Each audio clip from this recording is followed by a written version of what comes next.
Well, hello, this is Farrell Yoakum with Discipline That Reaches and Teaches, and wanted to present a short video today. And there's a story that I'm going to tell at the end of it of a teacher that I worked with this past week. I love working with classroom teachers and helping them to establish and maintain classroom order. It's something that every teacher should do, and this teacher was experiencing some difficulties.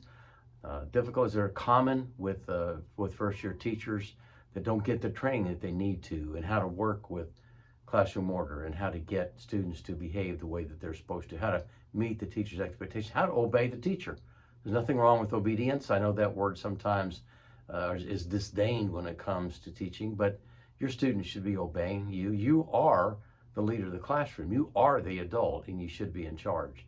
So what she had to tell me gave me some thoughts I want to share with you before I share her actual story.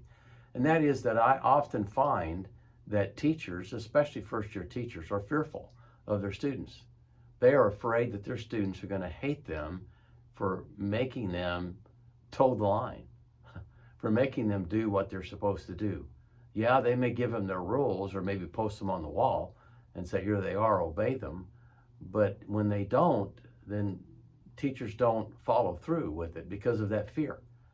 And they're also often, I've heard, often are feeling like that their students will appreciate them if they overlook some of the travesties, if they don't hold them accountable, if they let them get by with things.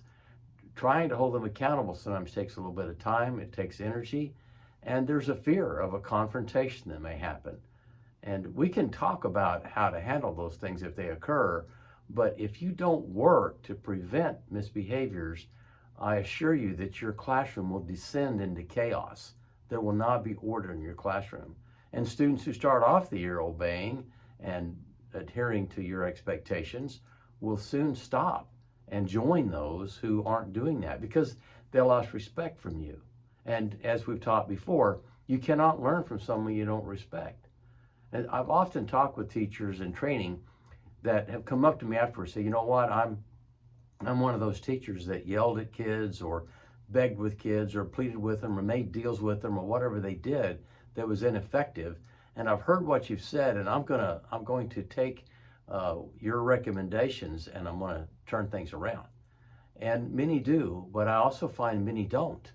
And it's because maybe we train on a Friday or whenever it is, or summer, and then the students come back on Monday or they come into the classroom and they just don't have the resolve. They're just still have that fear that it's not going to work.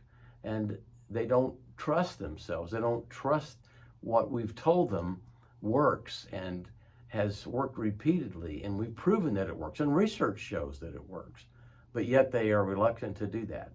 And so I'm sorry when that happens because we lose good teachers. The statistics show that a large number of teachers leave the profession every year because of student behavior and the way they're treated. I've got lots of stories about that, and some I may tell in the future. So let me tell you a story about this teacher. It's a woman who was given the responsibility for this class after a few weeks of school. She'd been a substitute, and they had an opening that they were trying to fill, and they asked her to fill it because she'd done a good job as a substitute. And she was qualified for the job, and she took it. It was a middle school position in this school. And so as she worked with these kids, they began to kind of test her, as they will do. Anybody's been teaching very long, that's going to happen. And she was one of those teachers that was fearful of holding them accountable and thought that they would appreciate the fact that she was giving them grace and mercy and overlooking things. That's what she told me. And so I discussed with her the fact that a mistake that many teachers make is that they aren't tightened up to start with. You have to start out tight and not very flexible until your students learn that you mean what you say and you say what you mean. Because there is an old adage that is true, and that is that you can loosen up, but you can't tighten up.